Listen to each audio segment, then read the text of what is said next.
Hey there guys, Matt Guzman here, back in another video, and today's going to be about how to lead your Eagle Scout service project.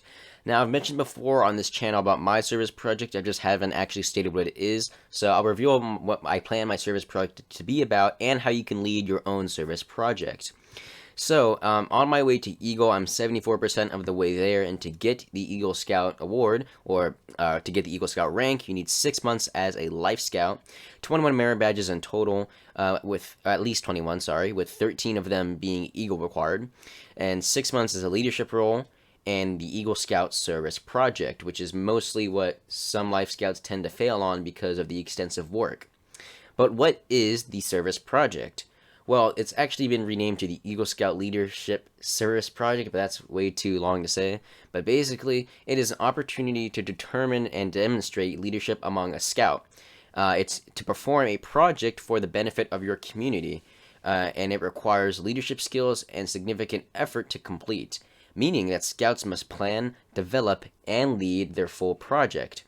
And the project must be done before the 18th birthday of that scout. So as I mentioned before, the Eagle Scout Service Project is the last thing to do for an Eagle Scout to get that rank.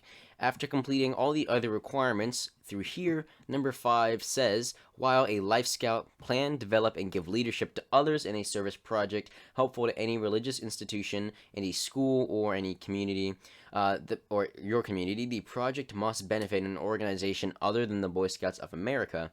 A project proposal, which is the important thing, must be approved by the organization benefiting from the effort, your Scoutmaster and unit committee, and the council or district before you start. Now that's a big one, because that's where a lot of the paperwork comes in. You must also use the Eagle Scout Service Project Workbook, the BSA publication number 512-927, in meeting this requirement, which I have downloaded and will show in a second. And then there's guides to advancement and stuff. So this meaning that you direct yourself and you're also directing others in leadership in order to get the project done. So in order to come up with your project, you need to come up with the foundation idea. And for people that don't have ideas, there's multiple websites. I have a couple here. This is myprojectfinder.com, which I will place in the description, and it gives you ideas on what your projects might want to be. Like it says here, you need an idea for an Eagle Scout project. So it gives a little quiz and asks some questions. Let's take the quiz real quick. Because of Corona, we want to do an indoors kind of thing, so let's do indoors. Of the list below, which sounds most like you? I like to help people learn new things. Indoor education, and then it gives a bunch of ideas on what you could do. Now, some of you may have heard stories about scouts doing these long processes or these really big projects. You don't have to do something like that, and all it takes is something as a simple concept like this that you plan out and you get approved. Let's say you don't like these suggestions. Well, the scouting.org or nasa.org also has suggestions as well when it has the kind of generator for project ideas. Let's choose outdoors this time. Of the list below, which sounds most like you? If it's outside, let's do something like, I like to make sure everyone is safe. So let's do that. So basically, doing these sites will give you a basic idea and concept of what you want to do. And also, if you're still stuck, you can also get recommendations from adult leaders, Eagle Scouts that you know. So I think these Eagle Project idea generators are really cool because, as it says here, it offers a design tree approach, and it gives you ideas to develop your own project if you're kind of stumped on what you want to pick. So that's what I would do to start off, get multiple ideas of what you want. And the history behind the service project, in 1927, there was an Eagle requirement that stated that a scout must have a record of satisfactory service. Then, in 1965, the official requirement stated that a scout must plan, develop, and carry out a service project, but it was still kind of hazy on what that actually meant. So in 1972, the leadership component stated that a scout must give leadership to others. So this isn't just about your community, even though it plays a big part into helping and benefiting your community, but it's also as a kind of a final test for the scout to determine their leadership and how they've progressed throughout their scouting career. So here's are just some tips for the service project that helped me. First, know who your troop's Life to Eagle coordinator is so they can help you out in getting the logistics behind it. Also, have contacts for important people like your Scoutmaster, the product beneficiary, like who the project is for, council members that can help you with contact information, stuff like that. think of multiple ideas before acting on one. It's good to plan ahead in advance, but it's great to have multiple ideas in case one of them gets shut down or one of them did not get approved.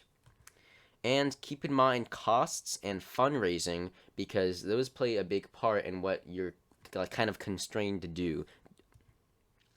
And one last thing, if you're building something, think about permits in the area. Do you need to get something verified in the city or something like that, a permit to build?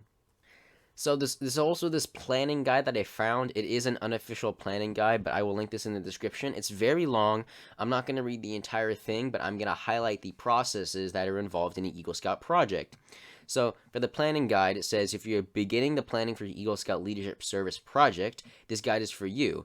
This guide tells you how to plan the project, how to write up the proposal, how to carry out the work, and prepare the final report. So those are the key factors in this in this project. So we already did the choosing the project stage, and then we move on to the initial planning and project write-up. So this is what takes people a while because they need to get a lot of the logistics placed down.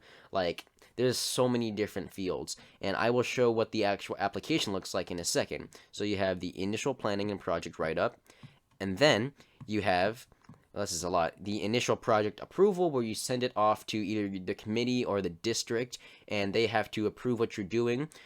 Whoever is benefiting from you, like if you're benefiting a community, they have to sign off saying that they approve what you're doing for them. Then doing the project, providing leadership while you're like doing the project, and then the final write-up. So those are all the basic steps, and I will put this in the description if you want to do this. And then there's a lot of other like afterward things too, but those are the basic processes of what you have to go through.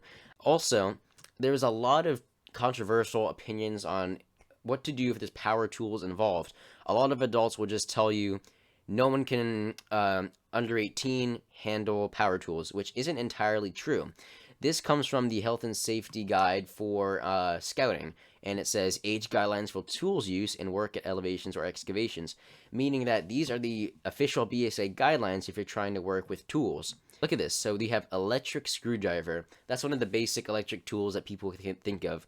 And it says here that youth up to age 14 is empty. So who can use it? Youth ages 14 years and older. So as long as a scout is over 14 or older, they can use an electric screwdriver. Now, you might have to get confirmation, but this is all the confirmation you need. If like by confirmation, I meant making sure the adults understand where this is coming from. This is from the official BSA safety guidelines. So it's good to understand what the actual guidelines are, and especially because you're trying to apply this to others and lead them through it. So understanding the rules and all the safety issues will help you in your leadership style. The last thing that I wanted to show is the Eagle Scout Service Project Workbook. Now, I've downloaded it on a PDF, so I can't really show the entire thing full screen. But if you have your name and your project name, you can start filling out all the information and the logistics. So once you start getting down into the proposal plan, it's here you have the Eagle Scout Service Project Proposal. So this is the requirement 5 that I just read out. While a life scout, give leadership to others in his service project. So you have to have the contact information, as I said before in one of my tips. Try to make sure you have all the contact information of people that you should keep contact with. Then you briefly describe your project. If you're building something or if you're trying to have a revamp of something, make sure you have a before picture of what it looks like, and then maybe a visualization of what you think it should look like. And then once you start filling this out, there's a lot of specific things like materials and supplies, tools, and just go through the list and think about, if they were to critique you on this, what are some things that would be really helpful for someone looking at this for the first time to make them understand your project. So I would recommend printing out the entire workbook and splitting it off into the different sections, like I said before, the 4 stages of the actual project. I printed them all out, and I keep them in this folder, separated. So here's the project proposal that I just went over, and let's go review what my project actually is. So, for the description of what my project is, I said I will lead the assembly of a bus stop at the side of the church building. The framing should be a smoking shelter bus frame to provide shade and cover for people. This will be used by a couple elderly ladies arriving and departing church. Church, as in the charter organization that charters my troop. And I want to provide a bus stop for them because they don't have one. They have a bench there that's been rotted away by the sun, so I want to replace that. As far to my knowledge, the last person who would approve these applications in my district, they didn't mention enough safety guidelines. So while you're showing leadership, you want to make sure that you're going over tools, age requirements, safety for heat, for hydration, for shade. Also, you want to make sure that before you do the actual project, you have a safety briefing of what you should expect and how to keep everyone safe while the actual project is happening. You also want to keep a first aid kit handy. Again, if you're always kind of unsure on what's allowed, you can always refer to the Safe Scouting guidelines. See, there's a lot of stuff written down here. Here's what I wrote. Make sure everyone stays hydrated. You want to supply plenty of water. In other words, you want to refer to the guides to safe scouting. You also want to have at least one first aid kit in case of injury. Once the needed tools are verified, make sure that people using them know how to use it. If power tools are involved, usually people under 18 may not use them. However, as we saw in the Guide to Safe Scouting, there are many tools that are okay to use, like electric screwdrivers. So for project planning, you also want to use words like I will lead, I will supervise, I will guide the volunteers. Stuff like that, to where whoever is reading this can understand that you are leading this and you are giving leadership to others. You know what you're doing, you've planned this well, and it's your project. Make this as detailed as possible, and keep in mind safety and the whole premise of your project. So those are my tips and when you're filling out your project proposal. So here are just some final tips before I end the video. 1. Fundraising. If your district has special requirements on fundraising, you need to have a fundraising application. 2. Make sure that you're also incorporating basic safety things like the buddy system. You want to make sure you're following basic safety guidelines. And one last thing, if you're a scout like me who has little times to get things done, you're going to age out in a few months, you want to make sure you're scoping out the length of your project and setting goals on when you want things to be done, and make sure you're actually getting those things done at those times. It's very important because it's really sad to see someone do all this work and they age out before they even get to complete it because they weren't time managing correctly. So those are just some final tips from me, and I'm pretty sure that wraps up the video. So, thank you for watching my video on the Eagle Scout Service project. If you did enjoy, please like it, turn on notifications, and I will see you all in the next video. Goodbye.